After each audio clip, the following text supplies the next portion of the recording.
ازيكم يا ابطال في فيديو جديد. في الفيديو ده عايزك ترجع معايا بذكرياتك لورا ايام ما كنا بنتفرج على كراتين الطفوله بتاعتنا، بس دلوقتي لا اما انتهت فجاه لا اما اتعمل منها اجزاء زي الزفت. قبل ما ابدا الفيديو متنساش تصلي على النبي وتشترك في القناه مش مشترك، ويلا نبدا. واول كرتون طبعا لازم نبدا بيه هو بنتين. مين فينا ما كانش بيتخيل نفسه ماسك الساعه وبيتقلب لمخلوق فضاء؟ بن تينيسون كان بطل طفولتنا وكنا بنستنى الام تريكس تشتغل معانا، بس لما عملوا نسخ الريبوت من الكرتون الموضوع باظ خالص. الشكل اتغير والقصه بقت سطحيه والكوميديا بقت طفوليه زياده عن اللزوم، كانهم نسيوا الجيل اللي بدا مع بنتين كبر وكان عايز يشوف قصه ناضجه اكتر. النتيجه الجمهور القديم فقد اهتمامه والجديد ما حسش بنفس الشغف اللي كنا عنده زمان. بس بص، هدي للكرتون ده حق. الكرتون ده الرسم هو اللي مخليه وحش او في وجهة نظرنا وحش. يعني ده لو كان مثلا بزي رسم الاومنيفيرس او الالتيميت الين او اي رسم من القدامى كنا على ما اظن هنشوف تحفة فنية. والكرتون التاني هو سبونج بوب. هو فعلا لسه شغال، بس لو رجعت تشوف الحلقات القديمة تحس ان في فرق فظيع. زمان الكرتون كان فيه نكت بسيطة وساذجة لذيذة، اما دلوقتي بقى عشوائي ومفيهوش روح البداية. وفي ناس كتير بتقول ان سبونج بوب كان رمز للطفولة، بس الحقيقة ان النسخ الجديدة فقدت البريق ده. حتى الشخصيات بقت مبالغ فيها، حتى سبونج بوب نفسه بقى سخيف اكتر من اللزوم. دلوقتي هننتقل لكرتونات اتقفلت فجأة ما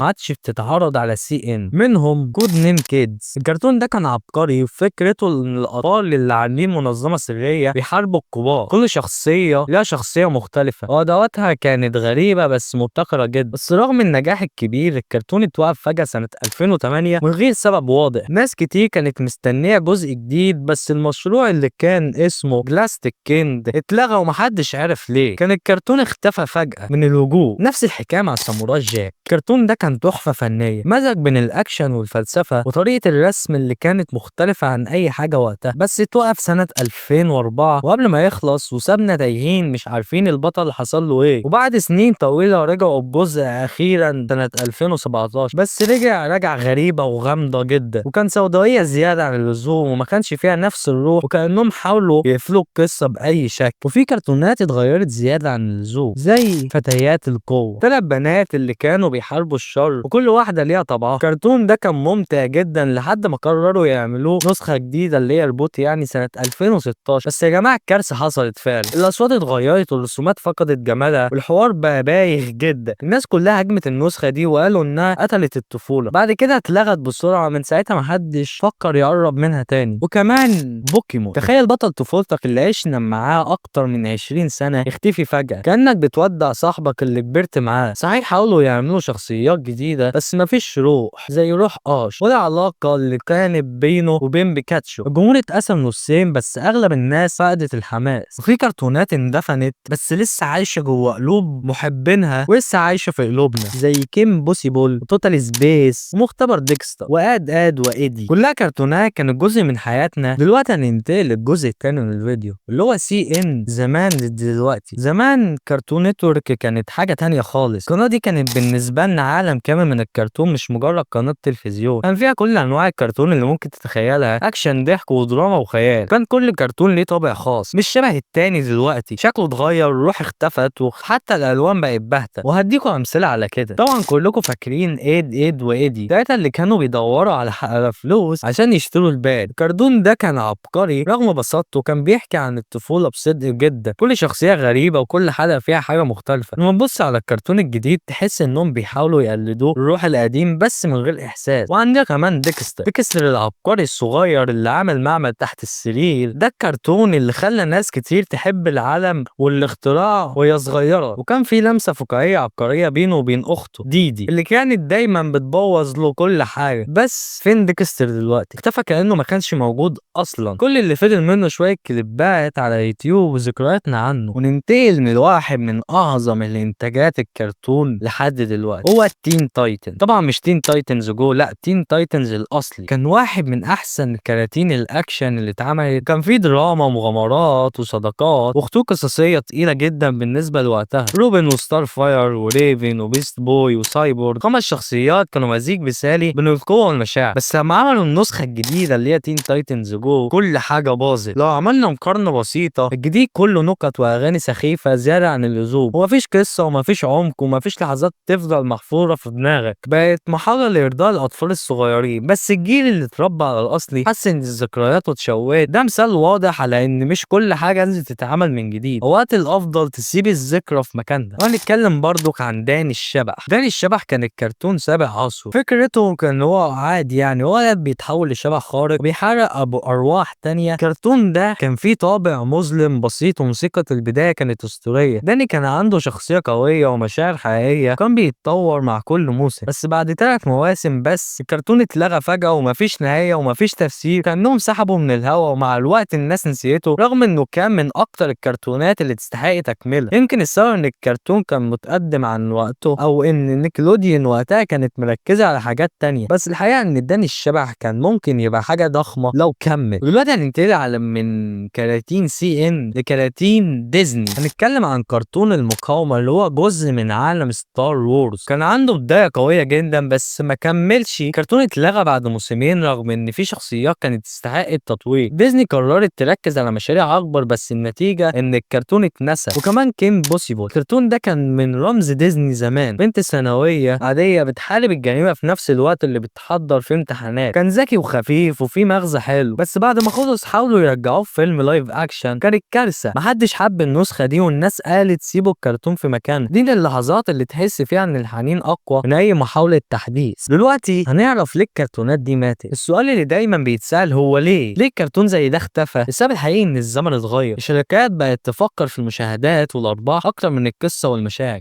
وده اللي خلى كراتين كتير منهم ليزا كينج وتين تايتنز جو مستمرين، عشان دول اكتر كرتونين بيحققوا ارباح للشركة، فطبيعي مش هيختفوا. وحاليا بقينا في زمن السوشيال ميديا السريعة اللي فيها كل حاجة لازم تتفهم في 10 ثواني، مفيش مساحة للبناء ولا للعلاقات ولا للحبكة الطويلة. عشان كده الكرتونات القديمة ماتت لانها كانت بطيئة انسانية وبسيطة. بس المفاجأة ان الناس بدأت تشتاق للبساطة دي تاني، عشان كده بتلاقي تعليقات على اليوتيوب مليانة حنين اللي هو زي كرتون طفولتي. يعني رغم مرور السنين الكرتونات دي لسه عايشة جوانا. في كرتونات خلاص انتهت بس لسه سايبة اثر لحد دلوقتي، منهم وقت المغامرة. هو خلص بس فضل محفور في قلوب الناس. القصة والرموز والعلاقات كانت حاجة مش شبه اي كرتون تاني. لما خلص الناس حست انه فقدت صاحب، نفس الاحساس اللي حسينا لما خلص جرافيتي فولز. الكرتونات دي كانت اعمق بكتير من شكلها الطفولي، كانت بتتكلم عن الحياة والخسارة والذكريات من غير ما تقولها بصراحة. يعني حتى لو الكرتون مات اثره لسه موجود جوا كل واحد فينا. يمكن الكرتونات دي انتهت بس اللي عملته فينا لسه موجود. علمتنا ان البطل مش دايما خارق، ساعات بيكون انسان بيحاول بس ما يستسلمش. علمتنا ان الصداقة اغلى من اي قوة، واي شر دايما بيخسر في الاخر مهما طال الوقت. علمتنا ان نحلم ونعيش ببساطة ونفضل مؤمنين ان الخير لسه موجود. فحتى لو الكرتون مات هو عاش جوانا، في ضحكتنا لما نفتكر وفي حنيننا لما نسمع موسيقى البداية، لان الكرتون الحقيقي عمره ما بيخلص، هو بس بيغير شكله لكن جواه لسه عايش. وكده هنكون خلصنا الفيديو. لو عجبك الفيديو ما تنساش تقول لي في التعليقات، اشترك في القناة وانت مش مشترك، وسلام، نشوفك الفيديو الجاي.